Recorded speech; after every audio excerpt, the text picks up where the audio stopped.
لوگوں نے، سامری کو سزا دی گئی اس کا ذکر آئے گا، اور بچھڑے کو آگ میں جلایا گیا، اور جو قرآن سے اعراض کرنے والے ہیں ان کی سزا کا ذکر بھی آیا ہے، اور حشر کو بھی اللہ تعالیٰ نے اس مقام پر بیان فرمایا ہے۔ وَلَقَدْ قَالَ لَهُمْ هَارُونُ مِن قَبْلِ، اور یقیناً ان سے پہلے ہارون علیہ السلام نے ان سے کہا تھا، یا قومی، اے میری قوم، انما فتنتم بہ، یقیناً تم اس سے آزمائے گئے ہو، وَإِنَّ رَبَّكُمُ الرَّحْمَٰنُ، اور بے شک تمہارا رب رحمان ہے، فَاتَّبِعُونِی، بس تم میری پیروی کرو، وَأَطِیعُوا أَمْرِی، اور میری بات مانو۔ قالوا، انہوں نے کہا، لَن نَبْرَحَ عَلَیہِ عَاکِفِینَ، ہم تو ہرگز اس سے جدا نہیں ہوں گے، جمے ہی رہیں گے، حَتَّىٰ يَرْجِعَ إِلَیْنَا موسیٰ، یہاں تک کہ موسیٰ ہماری طرف واپس آ جائیں۔ قال یا ہارون، موسیٰ علیہ السلام جب تشریف لے آئے، اب وہ فرما رہے ہیں، فرمایا کہ اے ہارون، ما منعک اذ رأیتہم ضلوا، جب تم نے دیکھا کہ وہ گمراہ ہو گئے ہیں تو کس چیز سے تمہیں روکا، اللہ تتبعن، کہ تم میری پیروی نہ کرو، افعصیت امری، کیا تم نے میرے حکم کی نافرمانی کی ہے؟ قال یا ابن امہ، انہوں نے کہا کہ اے میرے ماں جائے، یہ بڑا پیارا انداز ہے، یعنی اے میرے بھائی، لا تأخذ بلحیتی ولا برأسی، میری داڑھی اور سر کو نہ پکڑو، انی خشیت، بے شک میں ڈرا، ان تقول فرقت بین بنی اسرائیل، کہ کہیں تم یہ کہو کہ تفرقہ ڈال دیا ہے تم نے بنی اسرائیل کے درمیان، ولم ترقب قولی، اور میری بات کا خیال نہ رکھا۔ یعنی موسیٰ علیہ السلام شدید غصے میں واپس لوٹ کر آئے تھے، انہوں نے بھائی کا سر بھی پکڑ لیا، ان کی داڑھی بھی پکڑ لی، تو وہ کہہ رہے ہیں میرے بھائی، مجھے ڈر ہوا اس بات کا کہ اگر میں اور زیادہ ان کو روکنے کی کوشش کرتا تو کوئی خانہ جنگی کی صورتحال پیدا ہو جاتی، کچھ لوگ میری بات ماننے والے ہوتے، کچھ انکار کرنے والے ہوتے، یہ اختلاف اگر شدت پکڑ جاتا تو یہ آپس میں لڑ پڑتے، تو کہیں تم مجھے یہ نہ کہتے کہ تم نے بنی اسرائیل میں پھوٹ ڈال دی، تو مجھے اس بات کا خوف ہوا، بہرحال میں نے پورے طور پر روکنے کی ان کو کوشش کی، یہ نہیں مانے۔ قال فما خطبک یا سامری، موسیٰ علیہ السلام نے اب سامری سے خطاب کرتے ہوئے کہا، فرمایا کہ اے سامری تیرا کیا حل ہے، کیا چیز سے جس کی وجہ سے تو مجبور ہوا اس حرکت پر؟ قال بصرت بما لم يبصروا به، وہ بولا میں نے وہ دیکھا جس کو انہوں نے نہیں دیکھا، فقبضت قبضة من اثر الرسول، بس میں نے فرشتے کے نقش قدم سے ایک مٹھی بھر لی، فنبذتها، تو میں نے وہ ڈال دی، مراد اس بچھڑے کے جسم میں، وَكَذَلِكَ سَوَّلَتْ لِي نَفْسِي، اور اسی طرح میرے نفس نے مجھے پھسلا دیا۔ اس کے متعلق ہمارے مفسرین کی اکثریت کی رائے یہ ہے کہ جبریل علیہ السلام کا جو گھوڑا تھا اس کا قدم جہاں جہاں پڑتا تھا تو وہاں ہریالی پیدا ہو جاتی تھی، تو سامری نے کچھ ایسا دیکھ لیا تھا اور محسوس کر لیا تھا، تو اس مقام کی مٹی اس نے جمع کی اور اس کو لے کر اس نے بچھڑے میں ڈالنے کی کوشش کی، اس میں کچھ آواز سی آنا شروع ہو گئی۔ یہ ہمارے مفسرین کی اکثریت کی رائے ہے، اس کی اصل حقیقت اللہ ہی تعالیٰ جانتے ہیں۔ دیکھیے سارا معاملہ ہوا ہے آزمائش کا اللہ کی طرف سے، وَكَذَلِكَ سَوَّلَتْ لِي نَفْسِي، اور اسی طرح میرے نفس نے مجھے پھسلا دیا۔ قَالَ فَاذْهَبْ، موسیٰ علیہ السلام نے فرمایا کہ پس جا، فَإِنَّ لَكَ فِي الْحَيَاةِ أَن تَقُولَ لَا مِسَاسَ، بے شک تیرے لیے زندگی میں یہ ہے کہ تو یہ کہتا پھرے کہ مجھے مت چھوؤ۔ کچھ ایسی بیماری اس کو لاحق ہو گئی کہ کوئی چھوتا تھا تو اس کی بیماری میں اضافہ ہو جاتا تھا، تو لوگوں سے کہتا پھرتا تھا کہ مجھے چھوؤ مت۔ وَإِنَّ لَكَ مَوْعِدًا لَن تُخْلَفَهُ، اور بے شک تیرے لیے وقت مقرر ہے، ہرگز وہ ٹلے گا نہیں تجھ سے۔ وَانظُرْ إِلَىٰ إِلَٰهَكَ الَّذِي ظَلْتَ عَلَيْهِ عَاكِفًا، اور اپنے معبود کی طرف دیکھ جس پر تو بیٹھا رہتا تھا جم کر۔ لَنُحَرِّقَنَّهُ ثُمَّ لَنَنسِفَنَّهُ فِي الْيَمِّ نَسْفًا، ہم اسے ضرور جلا دیں گے پھر اس کی راکھ اڑا کر دریا میں ضرور بکھیر دیں گے۔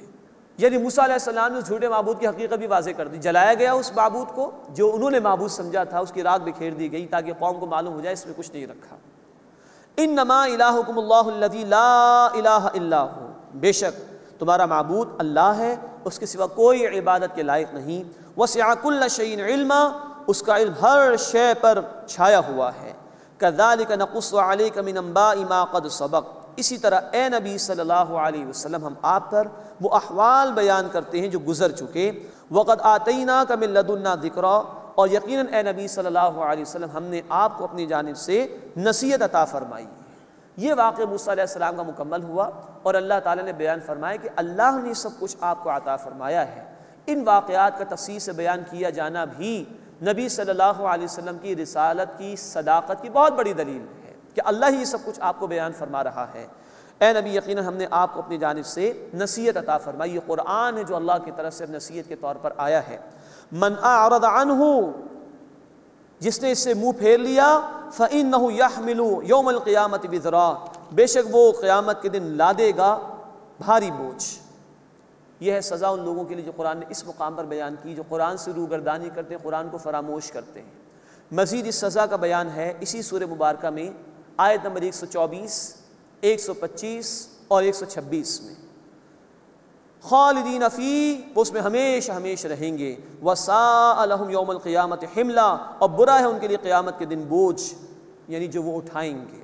یوم ینفخ فی الصور، جس دن سور میں پھونک ماری جائے گی۔ ونحشر المجرمین یومئذ زرقا، اور ہم مجرمین کو اکٹھا کریں گے، اس دن ان کی آنکھیں خوف زدہ ہوں گی، دہشت زدہ ہوں گے وہ لوگ۔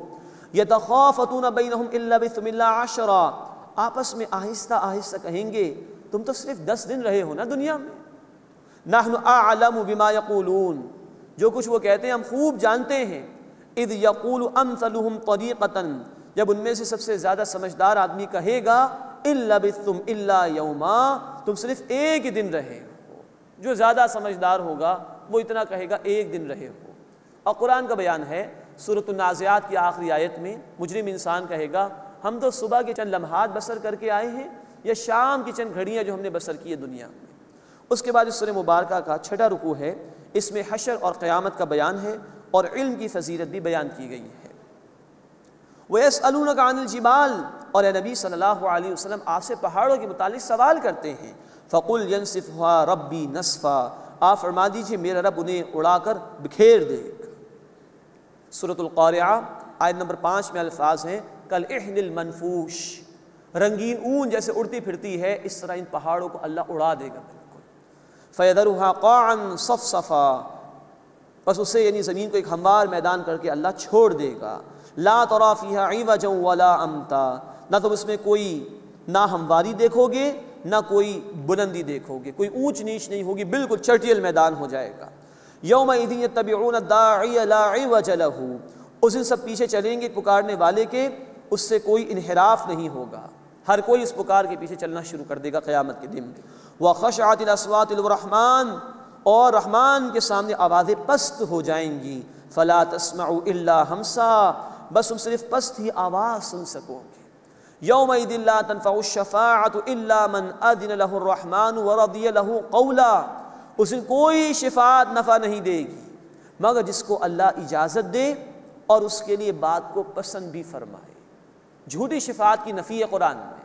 ہاں یہ ہے شفاعت حق کا بیان کہ وہ اللہ کی اجازت سے ہوگی اور اسی کے لیے ہوگی جس کے لیے اللہ پسند فرمائے گا، ظالمین کے لیے کوئی مدد نہیں ہوگی۔ سورہ آل عمران آیت نمبر 195 میں تفصیل آ چکی ہے، ظالموں کو کوئی مدد نہیں ملے گی۔ ہاں فرما بردار سے کچھ کمی رہ گئی، اللہ ان شفاعتوں کے معاملات کے ذریعے سے اس کی معافی کا اعلان فرما دیں گے۔ یعلم ما بین ایدیہم وما خلفہم، وہ جانتا ہے جو کچھ ان کے آگے اور ان کے پیچھے ہے۔ ولا یحیطون بہ علما، اور وہ علم میں سے اس کا احاطہ نہیں کر سکتے۔ کل علم اللہ کے پاس۔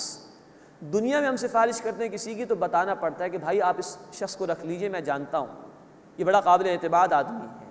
قیامت میں اللہ کو تو بتانے کی ضرورت نہیں، کل علم اللہ کے پاس، ہر ایک کو وہ جانتا ہے۔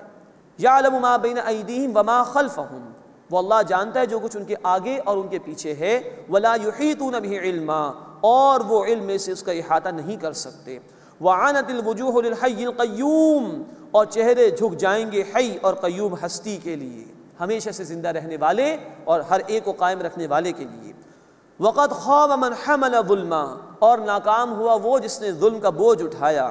ومن یعمل من الصالحات، اور جو کوئی نیک عمل کرے، وہو مؤمن، اور وہ مومن بھی ہو، فلا یخاف ظلما ولا ہدما، تو نہ اسے کسی ظلم کا خوف ہوگا اور نہ کسی نقصان کا۔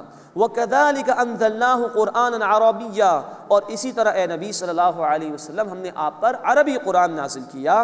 وَصَرَّفْنَا فِيهِ مِنَ الْوَعِيدِ، اور ہم نے اس میں طرح طرح سے وعیدیں بیان کی، ڈراوے بیان کیے۔